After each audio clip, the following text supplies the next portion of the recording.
13 of From the Shed Den podcast with myself, T Dot, and as always, joined by another very happy Chelsea fan, Theo. How you doing?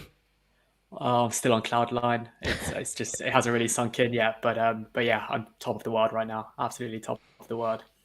Yeah, and likewise, very hungover weekend, boozy weekend to be expected. But as always, again, you can follow us on at From the Shed End on Twitter, and also on Instagram at From the Shed End with underscore between each of the words. Give us a like, follow, communicate, interact with us on there as well. Do all of that sort of stuff. Subscribe to our YouTube channel as well. We do a lot of content on there, so just give us a follow and interact with us. But let's jump straight into it. Champions League final, brilliant result, brilliant performance. Not just a result, it was a brilliant performance, I think, from the boys. Theo, give us your thoughts. It's just an amazing feeling. It was, as you said, it wasn't just a Champions League victory and a Champions League triumph, but it was just an all-round amazing performance. And I think just a very good Champions League campaign. I mean, when you compare it to that 2012 one and the way we won in 2012, it was just scary to watch at times. 10 men at the new camp. Every single Barcelona player in our half of the pitch, it's pressing, attacking.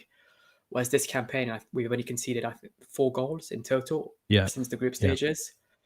And I just felt we were in cruise control all the way throughout. And to top it off in the final with a 1-0 win and a clean sheet against a very strong Manchester City side, it's an amazing feeling. And it still hasn't really sunk in.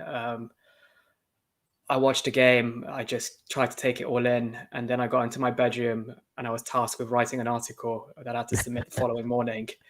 So I was writing that in my bedroom around 2 a.m. and I could still hear the helicopters flying over my house because I live near Stamford Bridge. I could hear the fans parading down the Fulham Road. I could hear the cars, honking their klaxons and a siren. It was an I bet you absolutely wanted to join amazing them. day. I did, yeah, but I was just writing my article and I probably was too much of a nervous wreck. I was still very nervous for some weird reason. Yeah. But then it was a weird feeling. And then all of a sudden at 4 a.m., I just looked at my bedroom wall where I got pictures of the 2012 squad, the starting 11 that started that day and the team celebrating the Drogba equalizer. And I just burst into tears. I don't know why. It was just a very surreal moment. And it just felt like the team that we just saw under Thomas Tuchel almost matched that, the accomplishment of that 2012 squad with the likes of Drogba, Terry, Lampard, Ashley Cole, Petr Cech. So I think it's almost like we're witnessing, the new kind of a new birth of talent at Chelsea, and and all those pictures as well, comparing Aspi, holding the cup like Lampard did that same day, Mason Mount running with the trophy like Drogba did. Yeah, it's and then also they made that picture made in Chelsea with the Tammy Abraham, Andrew Inns in there, Mason Mount, Christensen, all the young boys that came through the academy. It's almost just like. And then like you could have told me come in January we'd win the Champions League, I would have called you crazy. I would have called you crazy. The way our season was going, we just lost 2-0 to Leicester. Things were looking really, really bleak and dire for us.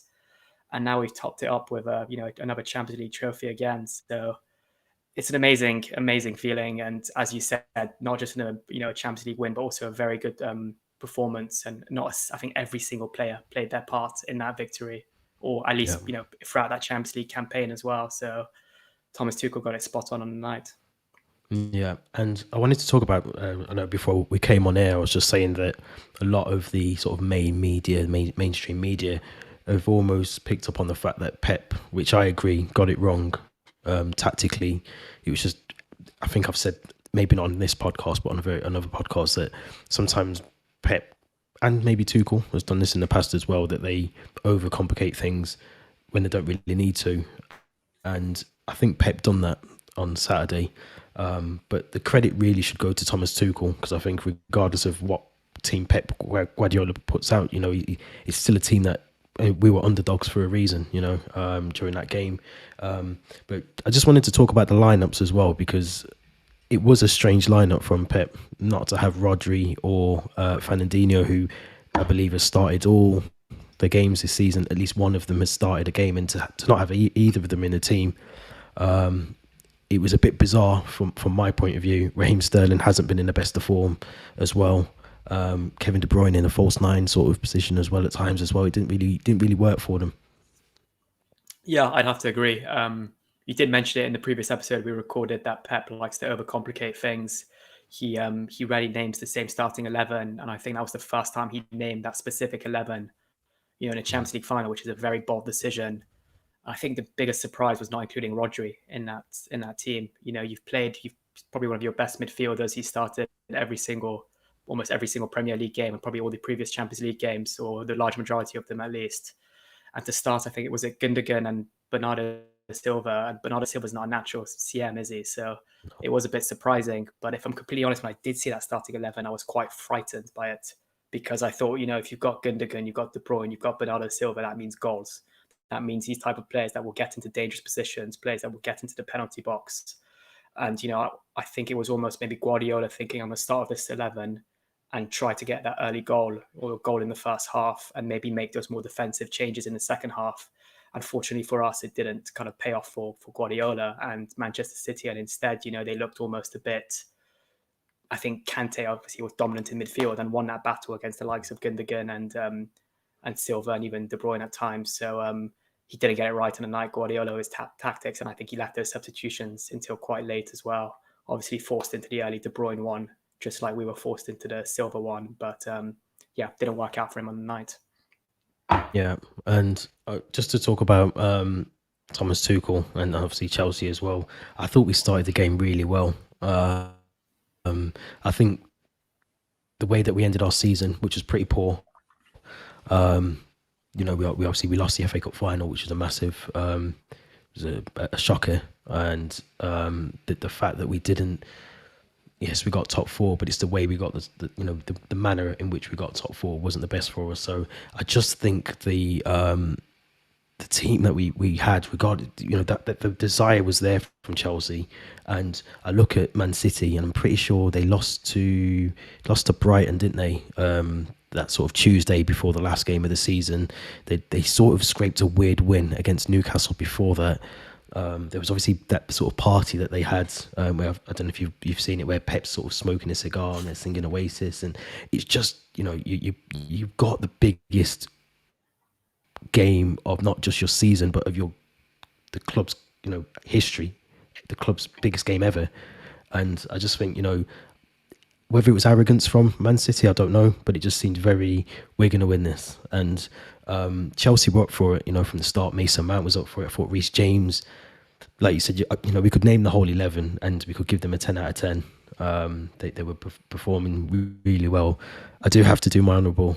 Can't believe Werner missed the chances that he had. I think he had two, didn't he? And I think both of them, he should be scoring them. And I did sort of think we might not win this. But yeah, it was we were definitely the races. We wanted it more. The desire was there from us, I think. Yeah, I'd have to agree. Despite Man City having a lot more of the ball than us, especially in that first half, we had the more clear-cut chances. There's two Werner chances. Mount had a very good chance, I think, at some point. Pulisic had that big chance in the second half to make it 2-0. But then I think that's a big credit to us in the way that we defended. I'm going to, that Rudiger block for that Foden chance, I think, that was a guaranteed goal almost. I don't think Mendy would have had that covered in this corner. And I celebrated that block like it was a goal, honestly, because it was huge. And then the Aspi, block when Jesus tried to cross it into Gundogan and he managed to put it over the crossbar. Chilwell came in with a great cross. Christensen towards the great block, sorry. Christensen at the very end of the game, really good block as well. And I think Mount at one point as well, ran almost the whole pitch to recover the ball. And then I've lost count of the amount of times Kante was able to do that as well. But we just seem to, want him or have a bit more energy, a bit more hunger to regain the ball and create chances. I think Guardiola, Tuchel knew that we'd be kind of pressed, quite early on, and also City would have a lot more of the ball than us. So I think the game was won for us on the counter attack. And we've had those players, the likes of Werner, the likes of Mount, Kante, even, with his pace, and a lot of the times it was just Werner or Havertz just running on goal, with maybe Stones or Diaz kind of level with him. and that's where we create our chances from, and that's where the goal came about. Or maybe a bit poor defending, maybe from Zinchenko possibly, but overall an amazing ball from Mount that was able to cut through the defenders of Diaz and Stones, and so yeah, I think it was credit to us for the way we played, and as I said, I've almost felt like we wanted it more. And I did write an article saying that the thing that gives me a bit of hope in this Champions League final is that this is uncharted territory for Man City, whereas we've been in a final, lost it, came back three or 4 years later and won it, and now we've got no players from that squad left, but at least that kind of that passion, that for these long Champions League runs.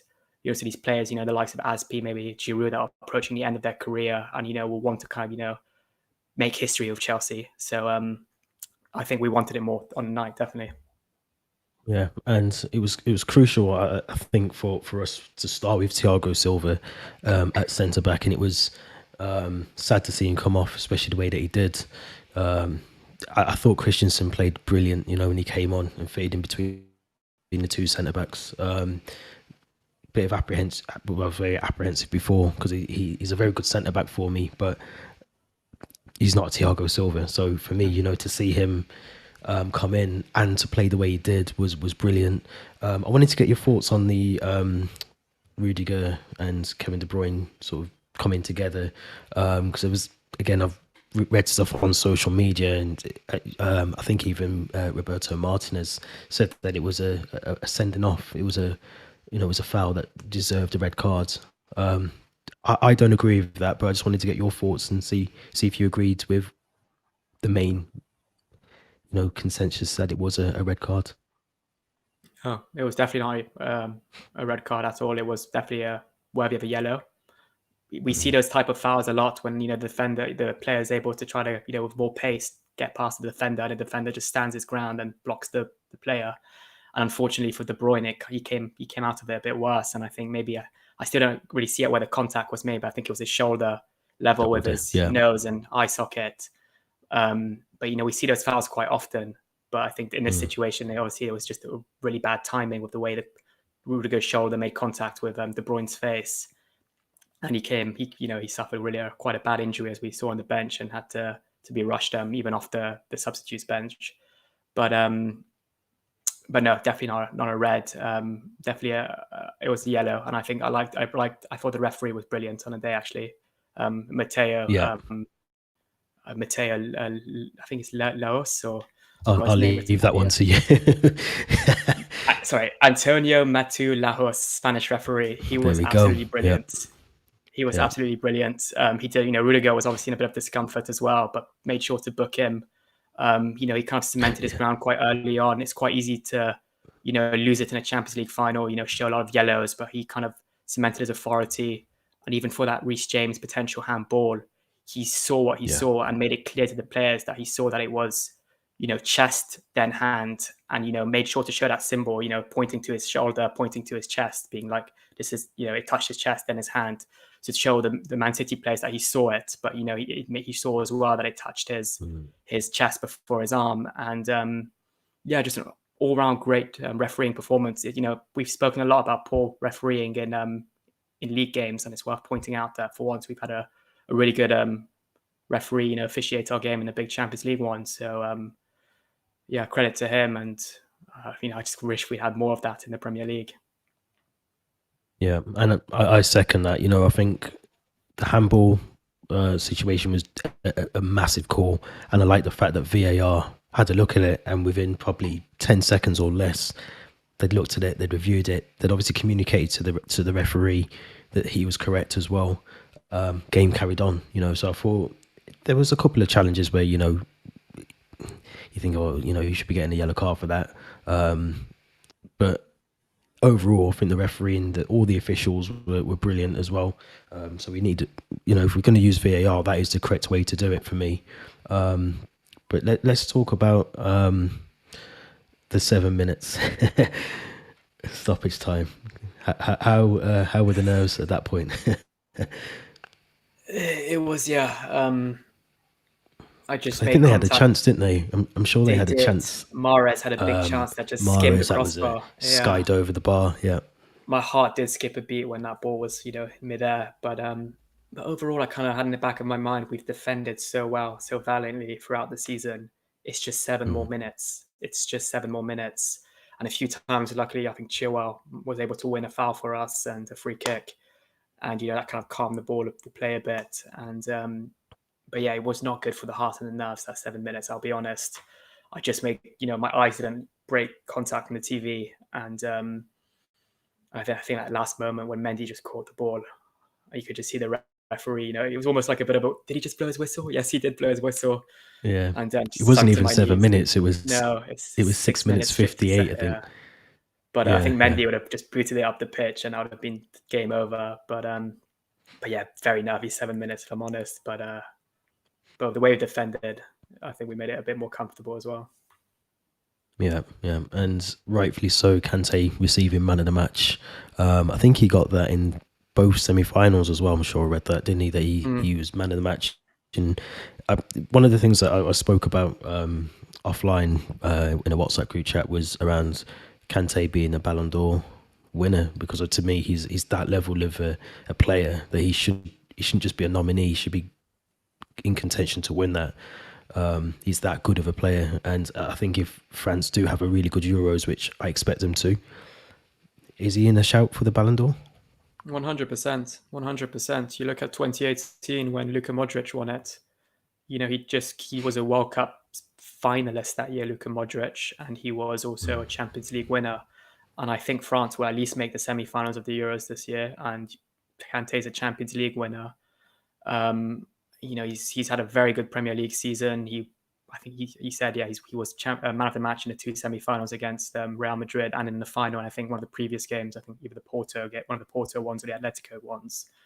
But he's won it all in his career. I think except the League Cup now. But I think the one that's missing is maybe the Euros, and on an individual level, the Ballon d'Or. And as I said, if Modric is able to win it, then Kante should be able to win it too. And I did just read before we started recording this that Didier Deschamps said that he doesn't think Kante is able to win it because he doesn't create enough chances or score goals, which is a bit surprising because you'd want the backing of your manager, I feel.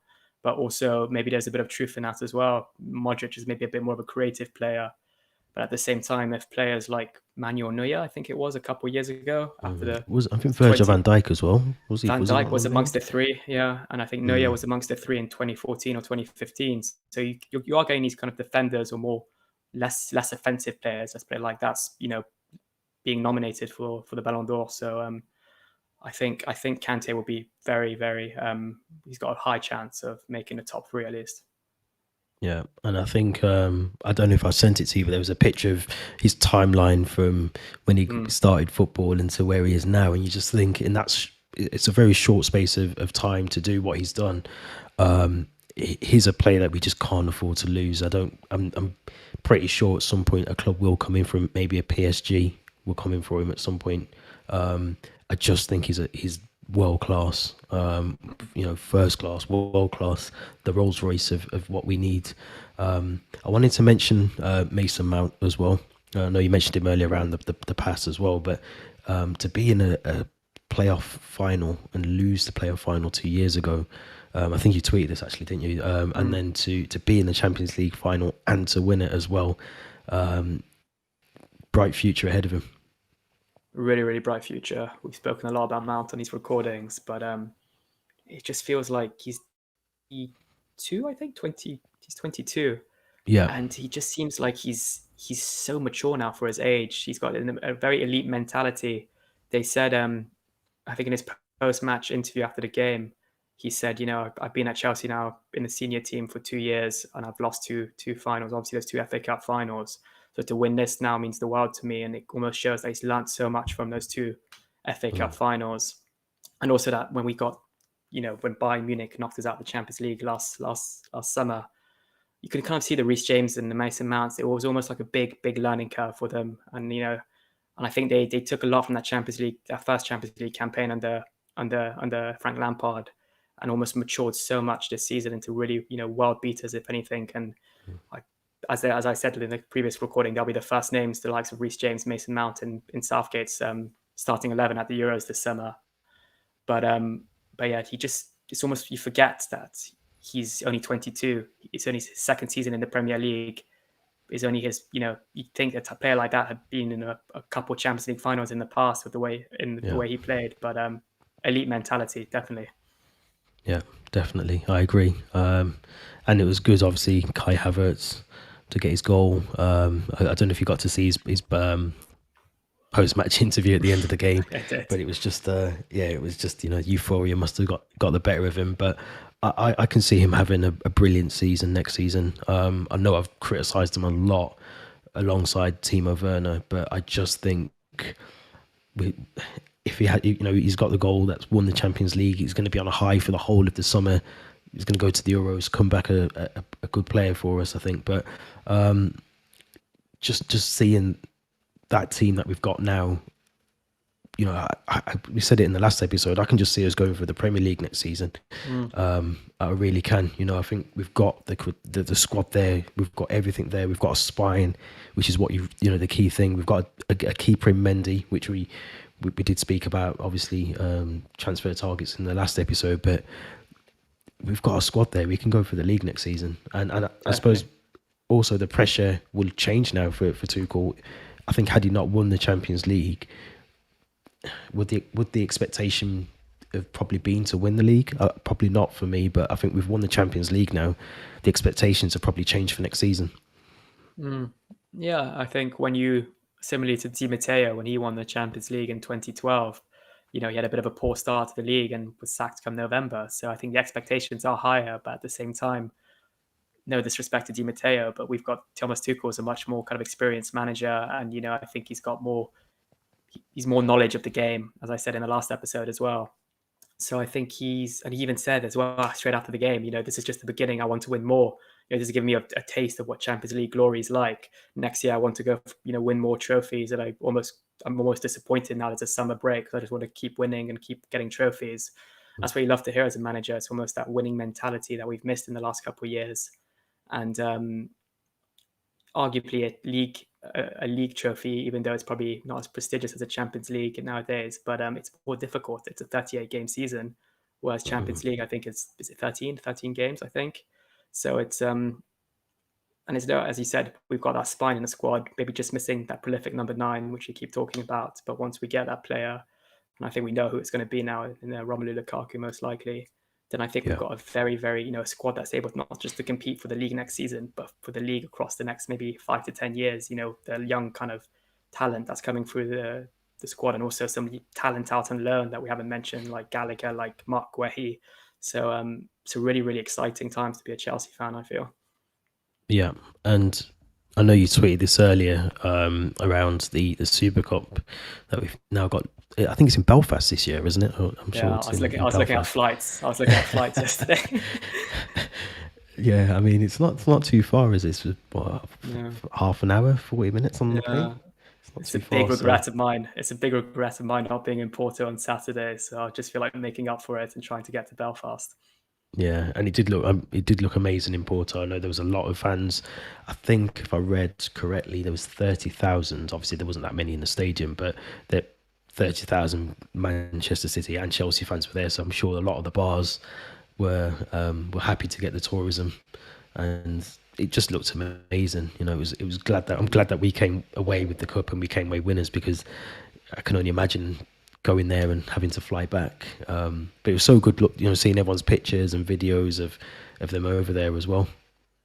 Yeah, hopefully it looked great, amazing atmosphere, and I think Porto as a city, I still haven't been there yet, but it's on my bucket list. So if I go there in the near future, I'll be in the back of my mind. This is where all the Chelsea fans, celebrated. So it'll be kind of a symbolic city for us in the next couple of years. But hopefully Belfast, if I do get there in August, then the atmosphere will be similar.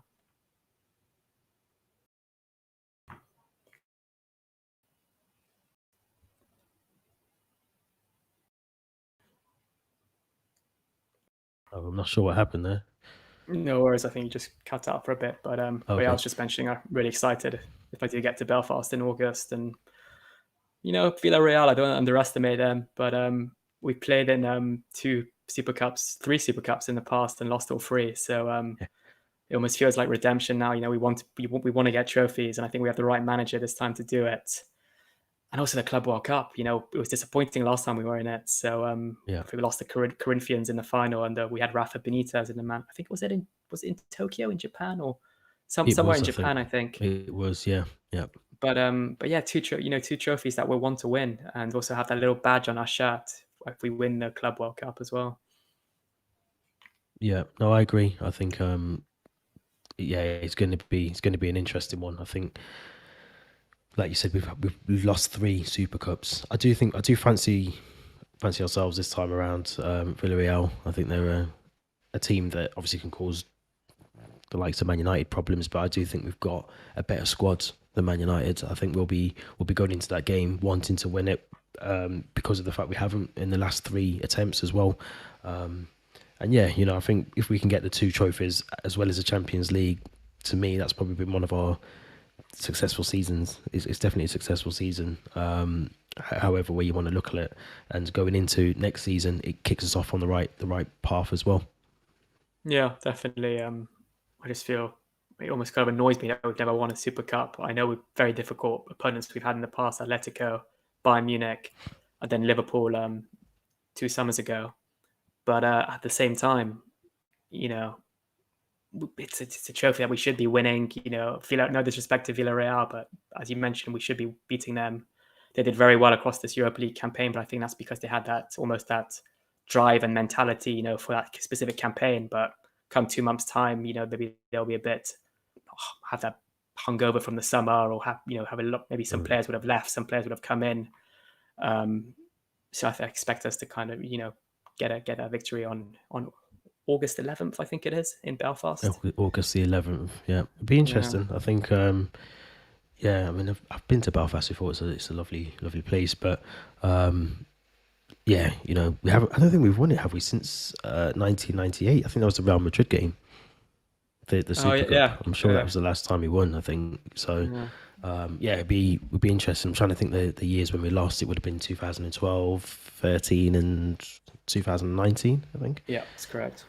So yeah, we'll be eyeing up both of those trophies, put them alongside the Champions League. So yeah, I'm looking forward to those as well. Be a good way to start the season as well. Yeah, looking forward to those games for sure. Yeah, and just as we wrap up, obviously I told you, but I can't wait for my Champions of Europe shirt to come. I'm seeing everyone on Twitter; they've already got theirs, which is strange. You must be able to get them from the actual mega store. But yeah, it's going to be. I'm going to tempt you to get one. I'm going to get you to get one as well. Yeah, they I'm not a fan of that a kit. thing of beauty. I'm not a fan of the actual kit, but with the Champions of Europe 21 and the 2 stars, it's very, very tempting. And I was going for It a was little too walk. much to pass up on. Yeah, I was going for a walk in Battersea Park yesterday, and I saw 3 people wearing it, and it did tempt me even more. But I need to get some kind of memorabilia from the match. I know I've got my match day program coming soon from the game, but if I can get some kind of prints to hang up in my room alongside my 2012 ones, then that will be a great little souvenir. But the kit I'm wearing now, the Thiago Silva one, I think will remain quite iconic. So I'll definitely keep hold of this and maybe try to limit the times I put it in the wash in case any of the patterns fade or the lettering on the back. But yeah. yeah. It was. Now you mention him, I don't know if you got to see the video of Silva. He was almost like the second manager behind Tuchel. Yeah. It was brilliant. It's brilliant to see because we've had John Terry's done that before in the past as well. We know that especially under Roberto Di Matteo, and you need that focal person, someone who's a second leader in there as well to do that. Yeah, he's even in I think the second leg of the Atletico game when he was suspended or injured and he was up in the stands, he was barking orders down on the pitch. Yeah. If we're able to sign him down to another 1-year contract and have him for another year going into these big Champions League games, Super Cup games, Club World Cup games, he's the type of player you want, that leader mentality. Alongside Aspi, I think they're the 2 leaders in our squad. And I did put a tweet up a couple of weeks ago. The 4 players I think that really need this Champions League for me were Thiago Silva, Cesar Azpilicueta, N'Golo Kante, and Olivier Giroud. It's kind of the older ones in our team who deserve a Champions League in their cabinet. And I think they're great players. They've won a lot of trophies, but never the Champions League. So I'm really pleased with those four. But the whole squad, really, when you look at the celebrations, every single one of them seemed happy. And also, as I mentioned, they all seemed to play their part. Even Kepa played that game against Krasnodar. Andrewin Yeah, played against Krasnodar. Billy Gilmore played too. Tammy Abraham scored some crucial goals in the group stage against Rennes. Hudson-Odoi, we're forgetting that he scored 1 or 2 goals in yeah, the, I think against Krasnodar away and Rennes away as well. So, you know, a lot of the time for 2012, when you saw some of those players lift the trophy, you were a bit like, you know, did you play a part in this? Maybe not. But this year, every single one of them deserves it. And also, even Kepa, the way he celebrated, put a big smile on my face because, you know, he's had yeah, a difficult last, you know, year or two. And to see him smiling again, you know, he's activated his comments now on Instagram, and I left him a message just for support. I think he's the type of player that needs it, and that would do him a world of good. And it was just really, really nice to see. And I've watched like every single celebration video 10 times just to like try to take it in and watch just to every make bit of just to make it, sure it's real. just to make sure it's real exactly, and also to analyze all the little details of who's celebrating with who, like who his Yeah, family members who. It was just really nice to see. yeah, and from the news that we've been reading over the weekend as well, Thomas Tuchel's spoken to Roman Abramovich about the extension of the contract, and I think he's going to be offered a 2-year deal, which is what was in the plan anyway. I think it was just the extension of what the 18-month original contract was as well. So that'll be good. I think we'd be stupid not to, and he loves Yeah. obviously being at Chelsea, so that makes sense. And I think there was another player. I think it might have been Kante, Kante. I think Kante's contract needs to be extended. He deserves it anyway. I think he yeah, deserves a new contract, doesn't he? he definitely. I think Tuchel contract extension, Kante contract extension, Silva contract extension. I think I saw a Fabrizio Romano tweet about it. But if we can get Yeah, those two players and the manager to sign new contracts, then that will feel like, you know, new signings if anything. Still a bit unsure about the Tammy and Giroud situation, where they'll be come the end of June.